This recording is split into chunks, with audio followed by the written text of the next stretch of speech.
Doctor, muchas gracias por estar con nosotros aquí, a poder despejar alguna duda. De verdad, creo que no se recuerda un proceso eleccionario con tantas trabas, ¿no?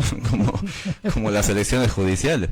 Y fíjense que es un proceso eleccionario muy joven, podríamos decir, porque en realidad vamos a entrar al tercer proceso de elecciones judiciales. Primero fue el 2011, después el 2017.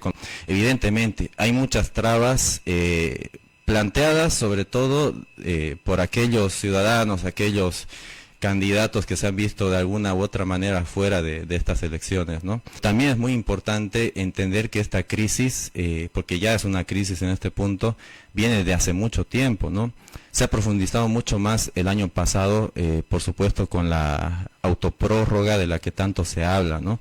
Que es muy importante también entender por qué se da esa autoprórroga, que en realidad es una consecuencia del incumplimiento de funciones por parte de la Asamblea Legislativa, hay que decir, ¿no? Y luego viene el órgano judicial, bueno, más bien, para ser más precisos, el Tribunal Constitucional declara esta autoprórroga y a partir de ahí vienen los dimes y diretes de un órgano del poder público contra otro, ¿no? De tal manera que estamos en el conflicto entre medio todos los ciudadanos. ¿Se puede paralizar este proceso? La Sala Constitucional Tercera del Tribunal Departamental de Justicia de La Paz fue la que dispuso, fíjese, vía medida cautelar, la continuidad.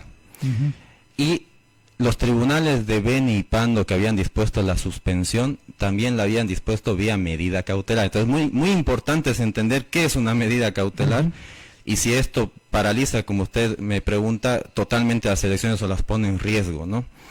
Vea, vamos a entender. Lo que sucedió en Beni y Pando es producto de acciones de amparo que han planteado ante esos tribunales postulantes de esos dos distritos judiciales, ¿no? Entonces, ¿qué es lo que sucede? Ellos plantean la acción de amparo contra el presidente del Tribunal Supremo Electoral, entendiendo que él tiene que devolver las listas de los candidatos a la comisión respectiva de la Cámara de Diputados. ¿Por qué?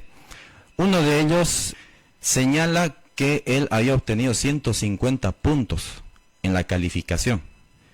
Si nosotros verificamos la ley transitoria para las elecciones judiciales, el mínimo es 130.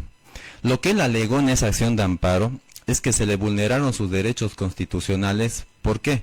Porque él, teniendo mayor nota, no figuraba dentro de las listas y habrían puesto a otros postulantes con una nota menor y habían remitido a esos postulantes al Tribunal Supremo Electoral. La de Pando fue mucho más, podríamos decir, categórica. ¿Por qué? Porque no solamente dispone la remisión de las listas, sino que dice que hay que declarar desierta. Correcto. Fíjese, desierta. Que vuelve a cero. Vuelve a cero. Correcto. Por lo menos con relación a Pando vuelve a cero. Correcto. Lo que quiere decir que Pando no tendría todavía ni siquiera una lista de candidatos para el Tribunal Constitucional y el Tribunal Supremo de Justicia. Imagínense lo que es eso. Entonces vuelve, como decimos, en derecho a foja cero, ¿no? Es al final. Es un conflicto de poderes. Si nosotros vamos más atrás, desde la autoprórroga yo le mencionaba, ya la autoprórroga nos viene a manifestar que hay un conflicto entre los órganos del poder público. ¿Por qué? Porque el Tribunal Constitucional dice aquí, todos continuamos nuestras labores hasta que hayan nuevas autoridades elegidas. Y vamos a continuar en nuestras labores precisamente producto de que la Asamblea Legislativa no cumplió dentro de los plazos señalados con un proyecto de ley constitucional que permita allanar el camino a las elecciones. Y ahora otra vez aparece un conflicto de poderes entre los órganos públicos porque resulta que el órgano judicial paraliza las elecciones que están ahora, ya no es contra la Asamblea Legislativa, ahora el tema es contra el Tribunal Supremo Electoral. Entonces cualquiera de afuera podría ver como una especie de intromisión, ¿no? Mire, yo considero desde un punto de vista político que hemos llegado de la politización de la justicia, ¿no? Antes era mucho de la politización de la justicia, los perseguidos políticos, etcétera, a la judicialización de la política. Ahora la política se mide en un terreno judicial. Esto viene desde la Asamblea Legislativa. Antes era directa la designación desde la Asamblea Legislativa y ya, o lo que era el Congreso, ¿no? Ahora se ha querido añadir un filtro más con la elección en sufragio universal. ¿Eso es para qué? Para darle legitimidad, quizá, a aquellos candidatos que ya por uno u otro motivo han sido seleccionados. No quiero pensar en eso, pero tampoco vamos a ser ingenuos por favores políticos, ¿no? Por ser funcionales quizá al partido de gobierno.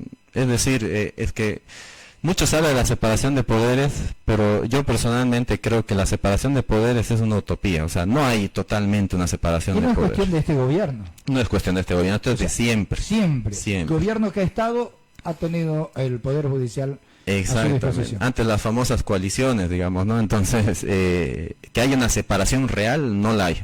Institucionalmente puede haberla en cuanto a atribuciones, pero en la realidad o políticamente hablando, no hay esa separación totalmente, ¿no?